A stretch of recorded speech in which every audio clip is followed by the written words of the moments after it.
হিমালয়ের গাঢ় দেশের আকাশচুম্বী তুষারমৌলি শিখরগুলির গভীরে লুকিয়েছিল এক উপত্যকা, যার নাম কেদার।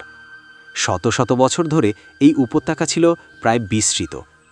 কুরুক্ষেত্র যুদ্ধের পর মহাপাপ থেকে মুক্তি পেতে পাণ্ডবরা এখানে এসেছিলেন এবং ভগবান শিবের পূজা করে একটা মন্দির স্থাপন করেছিলেন। এই ছিল পুরাণের কথা। কিন্তু সময়ের করাল গ্রাসে, প্রকৃতির রুক্ষতায় এবং দীর্ঘ শীতের বরফের চাদরের নিচে সেই ইতিহাস প্রায় চাপা পড়ে গিয়েছিল। উপত্যকাটি পরিণত হয়েছিল এক নির্জন, পবিত্র কিন্তু বিস্মৃত তীর্থে। এই নির্জন প্রান্তরে প্রাণের স্পন্দন নিয়ে আসত একদল যাযাবর মেষপালক। প্রত্যেক বছর গ্রীষ্মের শুরুতে যখন নিচু অঞ্চলের সবুজ ঘাস শুকিয়ে যেত, তারা তাদের ভেড়া, ছাগল আর গবাদি পশুর পাল নিয়ে মাইলের পর মাইল হেঁটে এই উঁচু উপত্যকায় চলে আসত। এইখানের বাতাসে ছিল বিশুদ্ধতা, ঘাসে ছিল সতেজতা, আর ঝর্নার জল ছিল অমৃতের মতো। এই মেষপালকদের জীবন ছিল প্রকৃতির মতোই সরল আর কঠিন।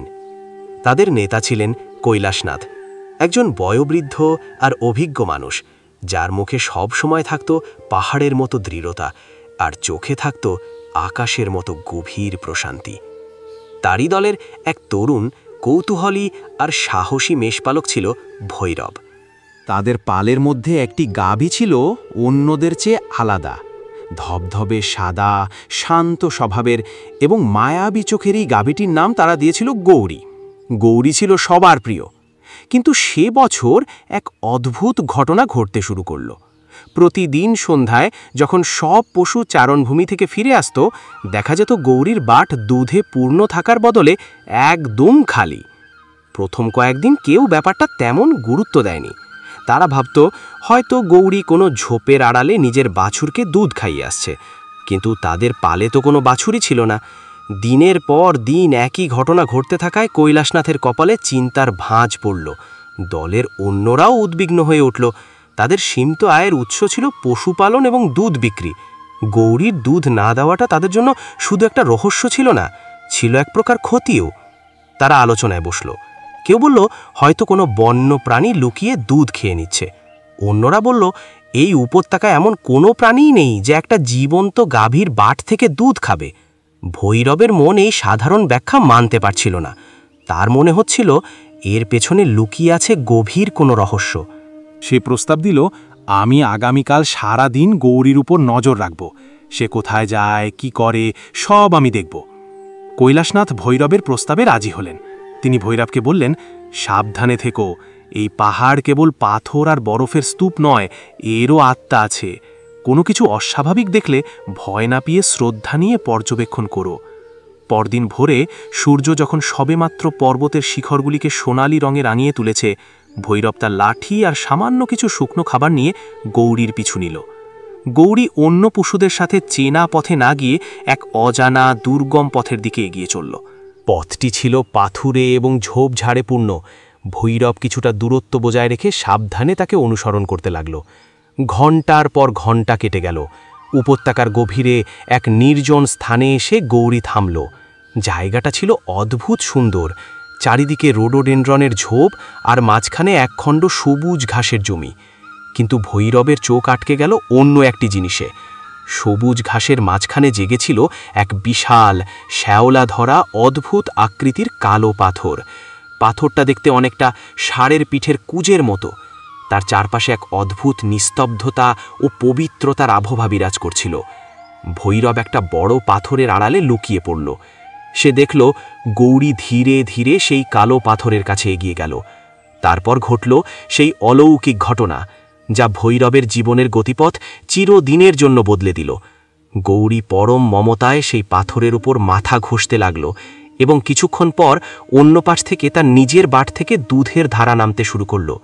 সমস্ত দুধ সেই পাথরের উপর ঢেলে দিল, যেন কোনো অদৃশ্য সত্তাকে সে দুগ্ধ অভিষেক করছে। এই দৃশ্য দেখে ভৈরবের শরীর দিয়ে এক শীতল স্রোত বয়ে গেল। তার নিঃশ্বাস প্রায় বন্ধ হয়ে গিয়েছিল। সে বুঝতে পারল এটা কোনো সাধারণ পাথর নয়, এ নিশ্চয়ই কোনো জাগ্রত দেবতার আসন। তার মনে পড়ে গেল ঠাকুরদার কাছে শোনা পুরাণের গল্প, ষাঁড়ের রূপ ধরে শিবের আত্মগোপন করার কাহিনী। তার সমস্ত শরীর রোমাঞ্চিত উঠল। সে বুঝতে পারল তারা কোনো সাধারণ চারণভূমিতে নয়, এক পবিত্র তীর্থক্ষেত্রে বাস করছে। সেদিন সন্ধ্যায় ভৈরব যখন তার শিবিরে ফিরে এলো, তার মুখ ছিল উত্তেজনায় ও বিস্ময়ে বিবর্ণ। সে হাঁপাতে হাঁপাতে কৈলাসনাথ এবং অন্য মেষপালকদের কাছে সেই অলৌকিক ঘটনার বিস্তারিত বর্ণনা দিল। ভৈরবের কথা শুনে শিবিরে মিশ্র প্রতিক্রিয়া দেখা গেল।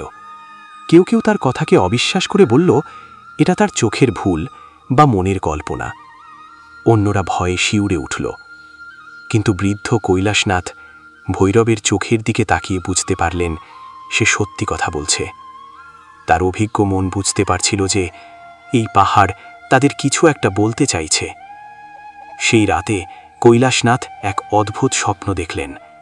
তিনি দেখলেন এক জটাধারী ত্রিশূল হাতে যোগী পুরুষ তার সামনে দাঁড়িয়ে আছেন। তার কপালে তৃতীয় নয়ন জ্বলজ্বল করছে এবং তার শরীর থেকে এক দিব্য জ্যোতি নির্গত হচ্ছে। যোগী পুরুষ স্মিত হেসে বললেন, বৎস, তোমরা যে উপত্যকায় আশ্রয় নিয়েছ তা আমারই লীলাভূমি কেদার। পাণ্ডবরা এখানে আমার পূজা করেছিল। সময়ের সাথে সাথে আমার সেই মন্দির প্রকৃতির গভীরে হারিয়ে গেছে। তোমরা যে পাথরটিকে দেখেছ তা সাধারণ পাথর নয়, তা আমারই জ্যোতির্লিঙ্গ স্বরূপ।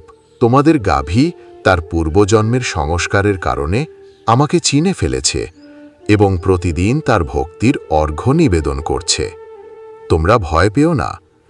এই স্থানটি পরিষ্কার করে আমার পূজার ব্যবস্থা করো। এতে তোমাদের এবং সমগ্র মানবজাতির কল্যাণ হবে। পরদিন সকালে কৈলাসনাথ তার স্বপ্নের কথা সবাইকে জানালেন। এবার আর কারো মনে কোনো সন্দেহ রইল না।